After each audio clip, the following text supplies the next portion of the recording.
नमस्ते। आप सभी को गणेश चतुर्थी की बहुत बहुत शुभकामनाएं। आज गणेश चतुर्थी के दिन आइए हम लोग गणपति का ज्योतिष में क्या महत्व है उसको समझने की कोशिश करते हैं। देखिए, ज्योतिष में गणपति को केतु के साथ जोड़ा गया है और केतु के जो डेटी हैं, जो देवता हैं, वो गणपति हैं। अब ये केतु और जो गणेश का कनेक्शन है काफ़ी स्ट्रॉन्ग कनेक्शन है और कभी भी केतु की प्रॉब्लम्स किसी भी कुंडली में आती हैं तो गणपति की रेमेडीज़ रिकमेंड की जाती हैं, प्रिस्क्राइब की जाती हैं और उससे जो मैंने अपने एक्सपीरियंस में देखा है वो काफ़ी अच्छे रिज़ल्ट देती है। देखिए, जो केतु है वो ज्ञान का कारक है, मोक्ष का कारक है कुंडली में, और जो गणपति हैं वो भी ज्ञान प्रदान करते हैं। तो इस वजह से मैं समझता हूँ कि इन दोनों का एक कनेक्शन है। और अगर हम देखें तो केतु जो है, अगर हम स्वर भानु की बात करें तो केतु जो है वो धड़ है और राहु सर है, और इनको अलग अलग किसने किया था? विष्णु ने। और अगर हम गणेश की स्टोरी पढ़ें तो वहाँ पे भी विष्णु का रोल आ जाता है, क्योंकि उन्होंने ही हाथी का सर गणेश जी के धड़ के साथ जोड़ा था, जिसकी वजह से वो दोबारा जीवित हो गए थे। तो यहाँ पे दोनों जगह पे विष्णु या महाविष्णु कह लीजिए, उनका कनेक्शन आ जाता है। और ये बात बहुत ही क्लियर हो जाती है कि गणेश जो हैं वो ज्ञान के कारक हैं। केतु जो है, ऐसा कहा जाता है कि कुंडली में जहाँ पे बैठे वहाँ पे ऑब्स्ट्रक्शंस देता है, अड़चने देता है। और अगर हम गणेश जी की पूजा कीजिए और गणेश जी खुश हो जाएं तो वो इन्हीं ऑब्स्ट्रक्शंस को हटा देते हैं। इस वजह से उनको विघ्नहर्ता भी बोलते हैं। तो ये बहुत ही क्लियर यहाँ पे इंडिकेशन है कि अगर कभी भी कुंडली में केतु रिलेटेड कोई भी इश्यूज़ आते हैं तो गणपति की साधना कीजिए और उससे आपको बहुत अच्छे रिजल्ट्स मिलेंगे। मैं हमेशा केतु के लिए गणपति की रेमेडी देता हूँ, और जनरली जो मैंने रेमेडी यूज़ की है वो ये है कि जो स्फटिक होता है उसका गणेश जी बनवा के, और जो भी जातक है जिनको भी प्रॉब्लम्स आ रही होती हैं केतु की, उस लॉकेट की पूजा करा के उनके गले में उनको धारण करने को मैं कहता हूँ। तो ये एक जनरल रेमेडी है जो मैंने काफ़ी प्रिस्क्राइब की है, जिससे लोगों को काफ़ी अच्छे रिजल्ट्स मिले हैं। इसके अलावा अगर केतु की प्रॉब्लम्स हो कुंडली के अंदर, तो एक तो गणपति का एक अथर्व शीर्षम आता है, गणेश अथर्व शीर्षम, अगर उसका पाठ आप करते हैं रेगुलरली तो वो बहुत अच्छे रिजल्ट देता है।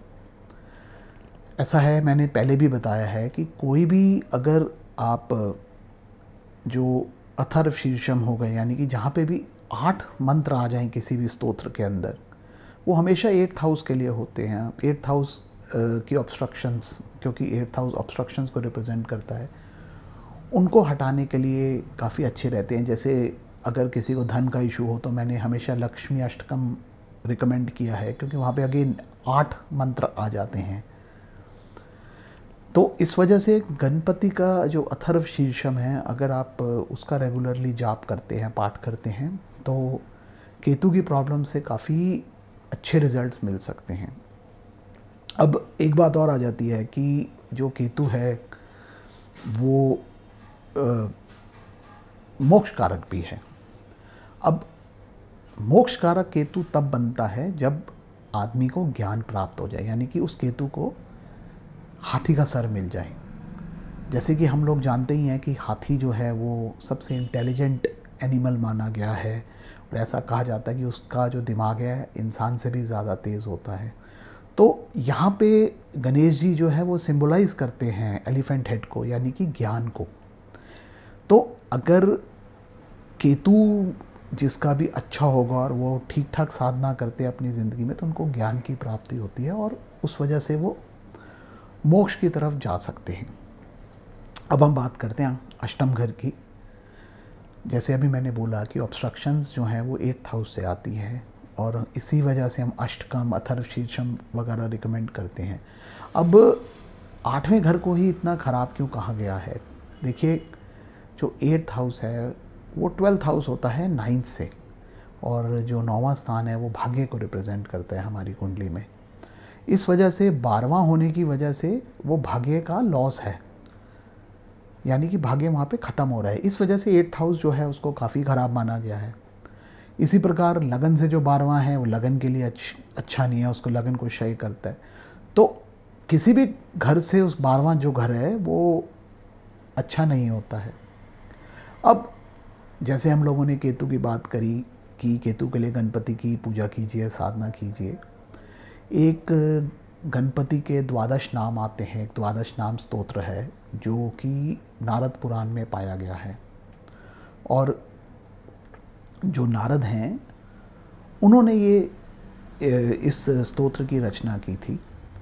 अब इस स्तोत्र में जो 12 नाम हैं ये 12 राशियों को रिप्रेजेंट करते हैं, और अगर आप इस समय स्क्रीन पे आप देख सकते हैं, ये मैंने इंटरनेट पे मुझे चार्ट मिला था, किसी ने 12 राशियों के अंदर 12 के 12 नाम दिए हुए हैं। तो इस तरह से अगर हम देखें तो हर राशि को एक गणपति का नाम दिया गया है। तो अगर आप इस स्पेसिफिक जो रूप है गणपति का, जो 12 गणपति हैं, ये 12 रूप हैं गणेश जी के।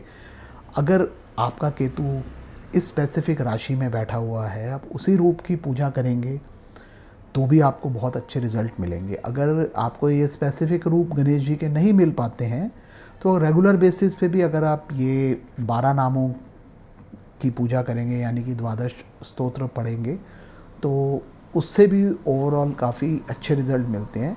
सिर्फ केतु के लिए ही नहीं बल्कि ओवरऑल गणेश की जो साधना है ये लाइफ से ऑब्स्ट्रक्शंस को रिमूव करती है।